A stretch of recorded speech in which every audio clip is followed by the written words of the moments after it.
Pagurin si Brownlee para tumamlay sa dulo. Yan ang naging plano. Pero ang nangyari, baliktad ang eksena. Sa halip na maubos, lalong nagliyab si Brownlee. 38 anyos pero 40 puntos ang ipinasabog. Grabe, parang mas bata pa sa galaw. Walang kupas, walang pagod.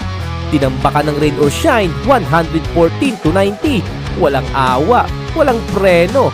Hindi lang siya ang umarangkada, sumuporta ang buong tropa. Lalo na si Ralph Koo, solid sa 3. 5 out of 7 from downtown.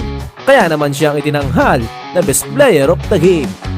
Ngayong hawak na ng Hinebra ang twice to beat advantage, isang malaking hakbang papunta sa susunod na laban.